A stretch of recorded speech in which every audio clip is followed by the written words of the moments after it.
اس دنیا میں کسی کو بھی اتنا حق مت دو کہ وہ تمہیں چھوٹا محسوس کرے۔ کچھ لوگ فرشتوں جیسے ہوتے ہیں، محلے میں کون کیا کر رہا ہے سب کا حساب رکھتے ہیں۔ کسی سے رشتہ توڑنا ایک انتہائی تکلیف دہ عمل ہے، لیکن جہاں آپ کی عزت، ضرورت اور قدر نہ ہو وہاں سے دور جانے میں ہی خیر و عافیت ہوتی ہے۔ اچھی بات سن کر عمل کرو، یہ نہ دیکھو کہ کہنے والا کون ہے۔ چپ رہنے پر بھی لوگ جل جاتے ہیں، ہم اپنی خاموشی میں وہ اثر رکھتے ہیں۔ محبت دنیا کا سب سے آخری اور خطرناک نشہ ہے۔ اگر تم کسی سے پیار کرنے کا دعویٰ کرتے ہو تو اسے نبھانے کی بھی ہمت رکھو۔ اسلاف سے بیزاری ہزار گمراہیوں کا مجموعہ ہے۔ زندگی کا ہر دن آخری سمجھو۔ اچھی شہرت صرف علم سے ہی حاصل ہو سکتی ہے۔ جھانکنے کی بہترین جگہ اپنا گریبان، رہنے کی جگہ اپنی اوقات ہے۔ ادب کی بات ہے، ورنہ سوچو تو صحیح، جو شخص سن سکتا ہے وہ بول بھی تو سکتا ہے۔ زندگی میں ہمیشہ وہ لوگ پرسکون رہتے ہیں جو پوری نہ ہونے والی خوشیوں سے زیادہ ان نعمتوں پر شکر کرتے ہیں جو انہیں اللہ تعالیٰ نے عطا کی ہیں۔ کچھ لوگ ہوتے ہیں کچھ خاص کرنے کے لیے اور کچھ لوگ ہوتے ہیں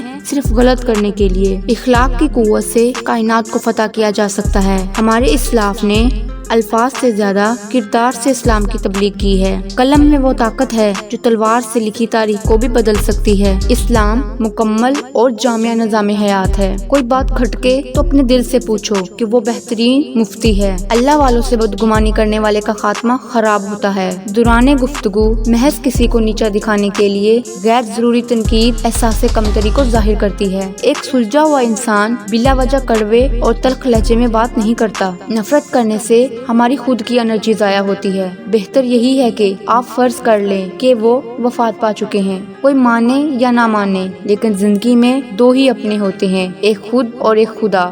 وقت جب اپنے خلاف ہو جائے تو بہتری کے لیے چپ ہی رہنا ہوگا۔ وقت کسی کا اپنا نہیں ہوتا، آج تیرا ہے تو کل میرا ہوگا۔ کتنی خوبصورت ہو جاتی ہے زندگی جب دوست، ہمسفر اور محبت ایک ہی انسان ہو۔ کچھ زخم انسان کے کبھی بھی نہیں بھرتے، بس انسان اس کو چھپانے کا سلیقہ سیکھ جاتا ہے۔ جب تمہارے رشتہ دار تمہارے خلاف بولنے لگ جائیں تو سمجھ جانا تم کامیابی کی طرف گامزن ہو۔ حیرت ہے اس شخص پر جو دھوکہ دے کر اپنے آپ کو قابل فخر سمجھتا ہے۔ در حقیقت مجھے تو وہ شخص قابل رحم لگتا ہے، کیونکہ دھوکہ اس سانپ کی طرح ہے جس سے جتنی بھی محبت کی جائے، اس کو جتنا بھی خوبصورت مفید سمجھا جائے، اس کی فطرت میں پلٹ کر وار کرنا ہے، چاہے کتنا وقت کیوں نہ لگے۔ دوسروں کو دیا ہوا دھوکہ آپ سے انتقام ضرور لیتا ہے۔ کچھ لوگ آپ سے بس اتنی ہی محبت کرتے ہیں جتنا وہ آپ کو استعمال کر سکتے ہیں، پھر جہاں ان کا مفاد ختم ہو جاتا ہے وہاں ان کی محبت اور وفاداری بھی ختم ہو جاتی ہے۔ جب چاقو، خنجر، تیر، تلوار آپس میں پوچھتے ہیں کہ کون گہرا زخم دیتا ہے تو الفاظ پیچھے بیٹھ کر مسکراتے ہیں۔ کچھ لوگوں کو پچھتاوا بھی نہیں ہوتا اور ہم سوچتے رہتے ہیں کہ شاید کسی وقت انہیں احساس ہوگا اپنے منفی رویے کا،